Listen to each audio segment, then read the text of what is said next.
البرجر ده أسوأ برجر أنا أكلته في حياتي. هو عشان يعني عاملين عروض الوجبة ب50 جنيه فتقوموا تعملوا فينا كده؟ لا دي معقولة شوية. دونر كونر فرع المحلة بس هو اللي عامل العروض دي. أي وجبتين من 12 وجبة، الوجبتين ب100 جنيه، بس شرط إنك تاخد وجبتين مش وجبة واحدة. يعني أي واحدة من دول تقريبا بتعمل 50 جنيه. هنبتدي بقى بوجبة الشاورما دي، بتبقى عبارة عن 7 قطع شاورما كده ومعاهم فرايز ومعاهم تومية. والوجبة دي أصلا بره العرض سعرها 69 جنيه، انما في العرض سعرها 50 جنيه. طعم التومية كويس والشاورما بتاعتهم كويسة، وانا شايف ان الوجبة دي كويسة وتستاهل فعلا ال50 جنيه. العيش بتاعهم محمص كده والشاورما مستوية كويس قوي.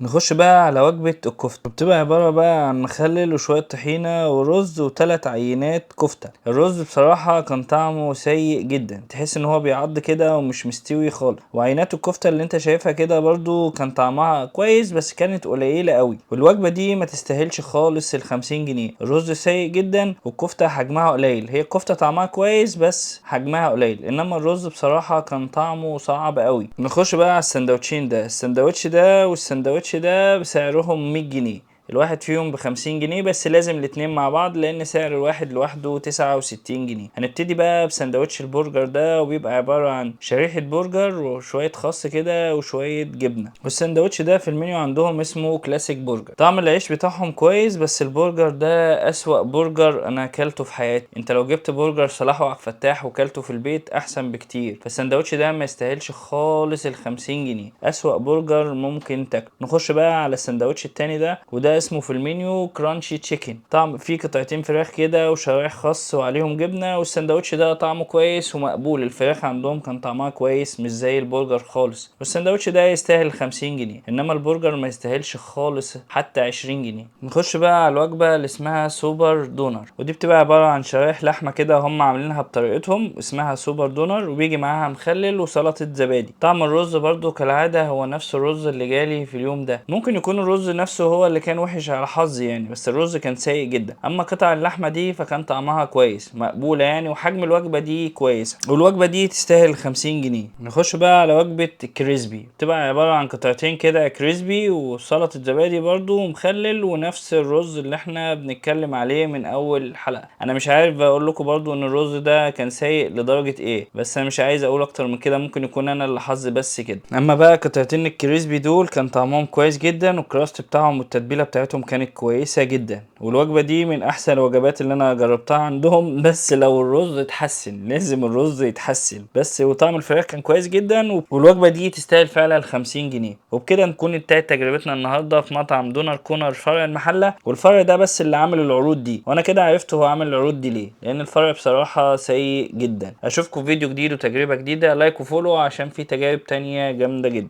ولو انت على اليوتيوب ما تنساش تعمل سبسكرايب للقناه.